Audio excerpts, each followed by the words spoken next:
Olá, eu sou a professora Maria Regina e hoje estou aqui para falar sobre as parasitas e as parasitoses.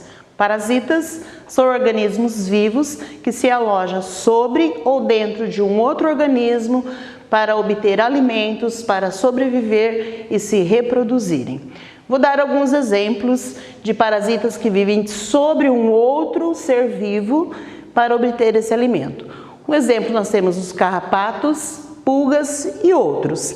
E que vivem dentro, nós temos os vírus, as bactérias, os vermes, dentre outros, ok? Mas hoje, especificamente, nós vamos falar sobre os parasitas que vivem especificamente no nosso sistema digestório. A ascaris, ou lombriga, causa doença chamada ascaridíase.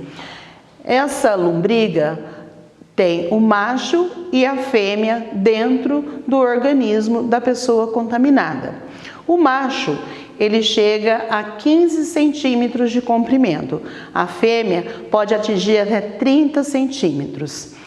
Esse verme, no intestino da pessoa contaminada, ele pode se reproduzir até 200 mil ovos por dia. E a pessoa contrai esse verme quando ingere um alimento contaminado, ou seja, frutas ou verduras que estejam contaminados com os ovos desse verme. Então, para evitar essa contaminação, tem que lavar bem as mãos antes das principais refeições ou após o uso de sanitário. Lavar bem as frutas e verduras antes de ingeri-la.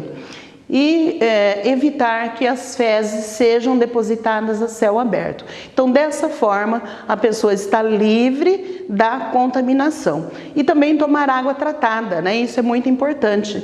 Então, essa água que a gente recebe na nossa casa, que chega nas nossas torneiras, elas são bem tratadas porque ela passa por um processo de tratamento. Agora, se você tomar uma água de poço, por exemplo, ela precisa ser fervida ou filtrada antes de ser ingerida. Então, vamos tomar cuidado para evitar a contaminação da lombriga. A tênia, ela causa doença chamada teníase e é conhecida também como solitária, porque dentro do indivíduo contaminado tem apenas um ser. A tênia, ela pode crescer de 10 a 12 metros dentro do organismo de uma pessoa contaminada. E como que acontece essa transmissão?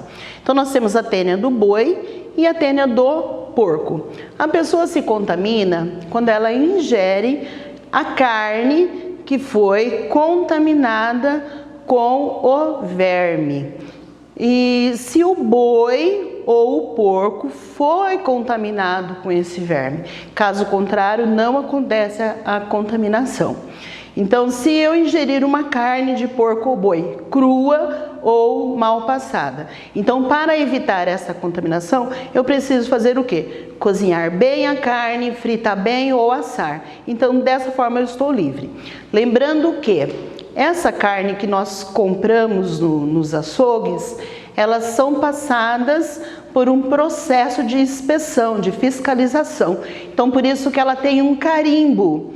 E esse carimbo significa que ela foi fiscalizada, que ela não foi comprada em qualquer lugar. Então, ela passou por um frigorífico e esse animal, ele foi tratado de forma confinada e ele passou por todos os processos para não ser contaminado. Então, essa carne que a gente recebe, ela não tem esse verme. Então, a gente não corre esse risco. E se tiver, é bem baixo esse risco de contaminação. Então, basta evitar o consumo de carne crua ou uma passada. Assim, você está livre da contaminação, ok? A cólera, ela é causada por uma bactéria que se aloja no intestino da pessoa contaminada. E é uma grande infecção intestinal, onde dá muita diarreia e muitas dores abdominais e vômito. Então a pessoa tem muita perda de líquido e fica muito desidratada, ao ponto de chegar ir para um hospital e ter que tomar soro na veia por conta da desidratação.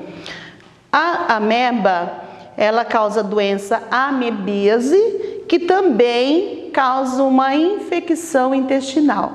Só que aqui na amebíase, a pessoa tem uma diarreia acompanhada com sangue e as fezes, elas são muito fétidas e a pessoa fica muito doente e ao ponto de ficar internada, né, tomando sérios antibióticos para poder combater essa doença, porque a pessoa fica muito desidratada, tá? E as medidas para evitar são basicamente as mesmas, ou seja, evitar tomar água que não sejam tratadas, lavar sempre bem as mãos antes das principais refeições, após o uso de sanitário, evitar contato com esgoto a céu aberto, evitar que as fezes sejam depositadas a céu aberto. Então, dessa forma, a gente evita muitas doenças, e não só essas bactérias ou essas doenças que eu acabei de explicar para vocês. Então, até mesmo esse vírus que está sendo falado no momento, a gente evita através da nossa higiene. Então, sempre lavar bem as mãos, isso é muito importante para evitar qualquer outra doença. Então, eu espero que vocês tenham gostado e até a próxima.